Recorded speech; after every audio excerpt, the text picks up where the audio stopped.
copyrights, trademarks. They would own them, and they also get frontmen, so that you may think this particular Argentinian really controlled this major corporation there, when behind the scenes it was really the Nazis. And the plan, the secret plan, was to come about in, quote, perhaps 2 generations, which would be about now. That's part of what's coming to pass. When you see these things take place, and what really strikes me, and especially over the last 10 years, as a result of 9/11, we got the Patriot Act and a lot of, let's say, almost Orwellian-type controls by government, or almost a police state, start coming into play. Then with the financial crisis, we got the health care bill, which, how that was related to the health care crisis, the financial crisis, is beyond me. But we got these 2,000-page bills, the health care reform bill and the financial reform bill, bills so complex that we still don't even know what's contained in these bills, and congressmen freely admitted they never read it, and yet they passed it. Yeah, Nancy Pelosi said, let's pass it and then we'll read it. It's curious.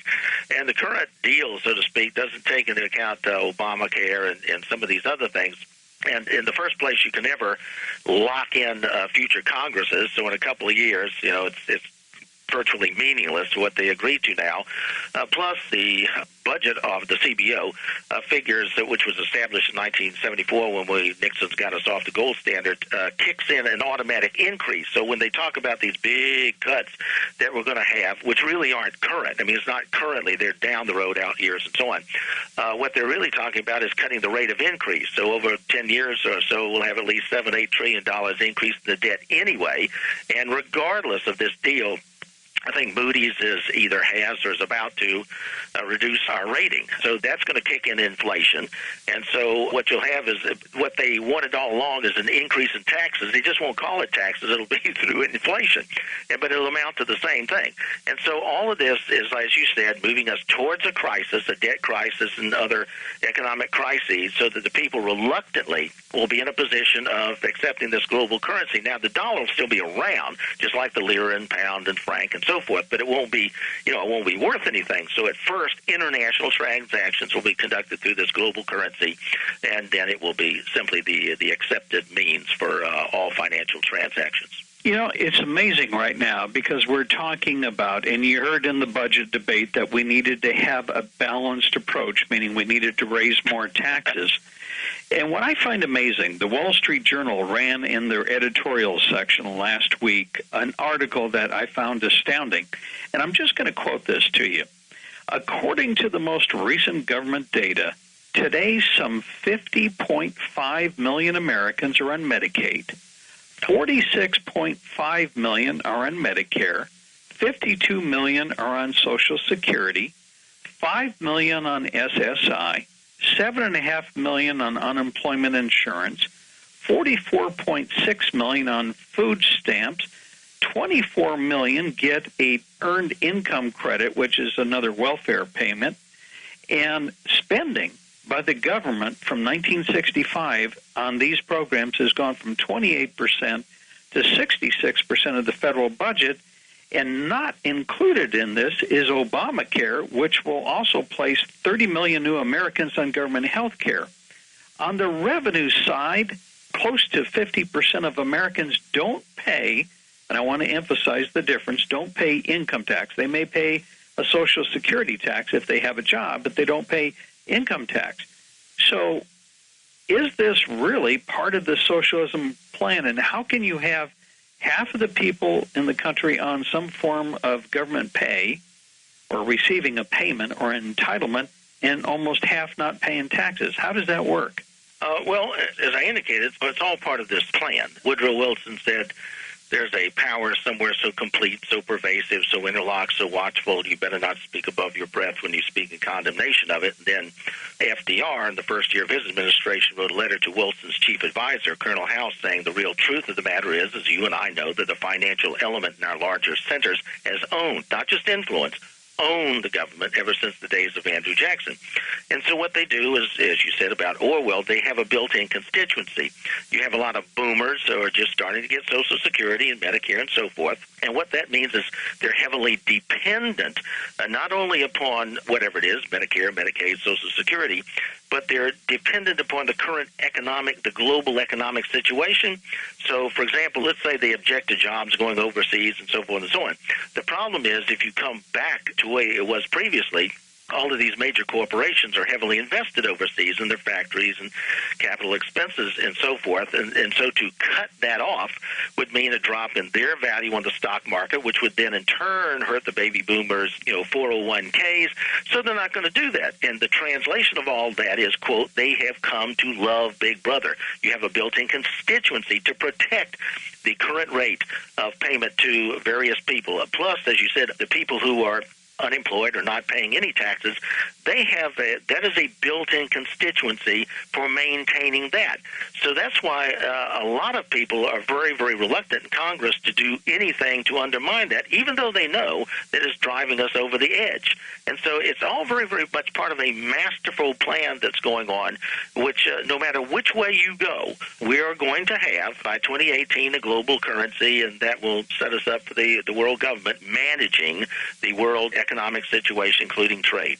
Dennis, is this why, and it's this master plan, so-called, seems to be working? Because right after the Republicans won the November elections in 2010, there were a series of polls that were done by Fox, the Wall Street Journal, the Washington Post, and they asked Americans about their desire to see the budget balanced. And overwhelmingly, about 75% of Americans were well in favor of balancing the books.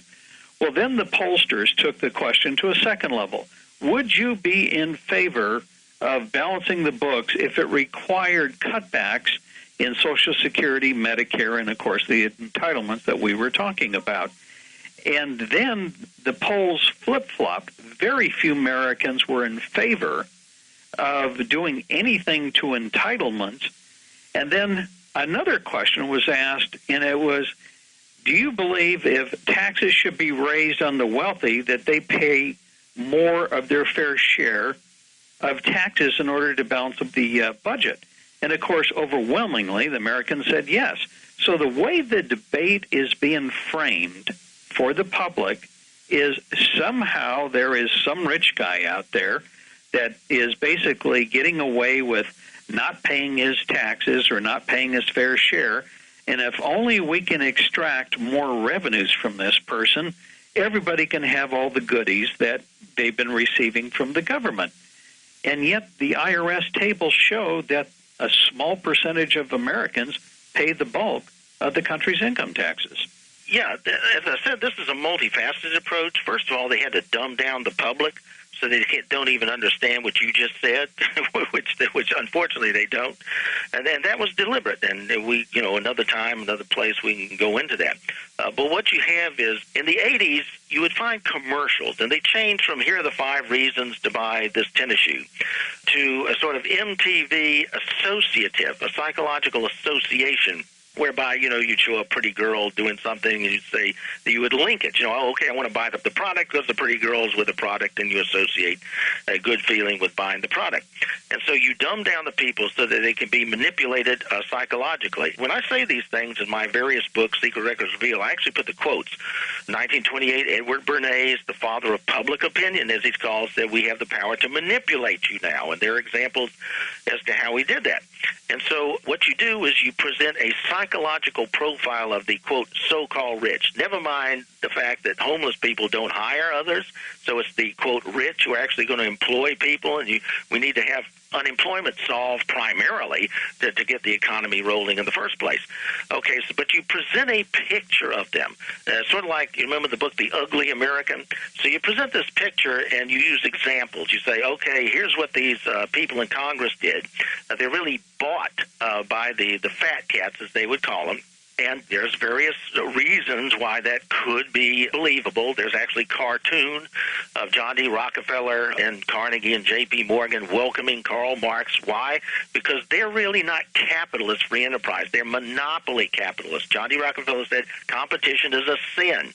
So there is a difference between free enterprise capitalism, as most people see it, and what they call the fat cats, the J.P. Morgans, Carnegies, Rockefellers, and so on. And so the picture is presented, okay, Congress does their bidding. They pass laws which say, and this is true, they passed a law which said if you're a corporation and you keep your profits overseas, they won't be taxed. But if you bring your profits back into this country to build up, American jobs and so forth, they will be taxed. So here we have an incentive for these people to go overseas. And Congress passes this. People that, the average Americans have put into office, they pass these laws. So they present the psychological picture of these fat cats, so to speak. And so what happens is a sort of, back in the 60s, they used to call it what's in it for me. And that's why those polls that you mentioned show what they do. Do you want to balance the books? Oh, yeah, but not on my back. Don't you touch these certain entitlements. And so that's the attitude that's flowed now, and those people in the 60s are now the senior citizens, the boomers, and so on.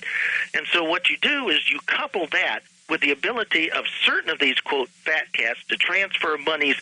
I think Soros literally brought the country of Malaysia to its knees because in a nanosecond, you can transfer billions of dollars into or out of the economies, the stock markets of various countries. So all of this stuff, including the people themselves, are manipulable.